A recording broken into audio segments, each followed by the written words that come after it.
BNP হচ্ছে একমাত্র দল যা বাংলাদেশকে রক্ষা করতে পারে। বন্ধুগণ, বিএনপির জন্ম হয়েছিল এমন একটা সময়ে যখন রাজনৈতিক শূন্যতা বিরাজ করছিল। স্বাধীনতার ঘোষক শহীদ প্রেসিডেন্ট জিয়া রহমান সেটা উপলব্ধি করেই বিএনপি প্রতিষ্ঠা করেছিলেন এবং তিনি বাংলাদেশ জাতিকে একটা নতুন জাতীয়তা দিয়েছিলেন, দর্শন দিয়েছিলেন, বাংলাদেশী জাতীয়তাবাদ। তিনি বাংলাদেশের মানুষকে একটা নতুন পথ দেখিয়েছিলেন। অর্থনীতির ক্ষেত্রেই তিনি বাংলাদেশে যে একটা ফ্রি ইকোনমি অর্থাৎ আপনার মুক্ত বাজার অর্থনীতির সূচনা করে বাংলাদেশের অর্থনীতিকে এক ধাপে কয়েক ধাপে উঁচুতে নিয়ে গিয়েছিলেন। তিনি বাংলাদেশের পলিটিক্সে একটা পূর্ণ পরিবর্তন নিয়ে এসেছিলেন সেই স্বাধীনতার মধ্য দিয়ে, তার বহুদলীয় গণতন্ত্রের মধ্য দিয়ে। বেগম খালেদা জিয়া বহুদলীয় গণতন্ত্র থেকে পার্লামেন্টারি পলিটিক্স করেছিলেন এবং তিনি প্রথম আমাদের যে কেয়ারটেকার গভর্নমেন্ট সরকার প্রবর্তন করেছিলেন।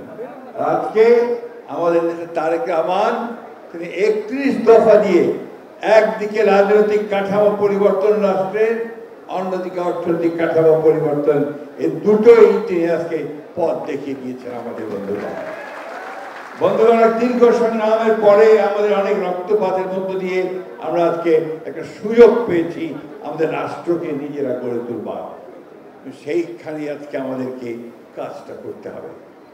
আমাদেরকে আজকে বিভিন্নভাবে একটা মহল ভিন্ন খাতে পরিচালনা করবার চেষ্টা করছে।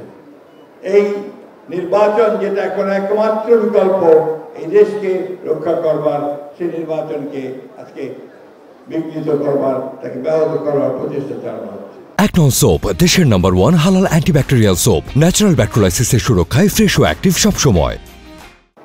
আজকে এখানে পিআর পদ্ধতি আনার কথা বলা হচ্ছে, হুমকি দেওয়া হচ্ছে যে পিআর না হলে নির্বাচন করতে দেওয়া হবে না।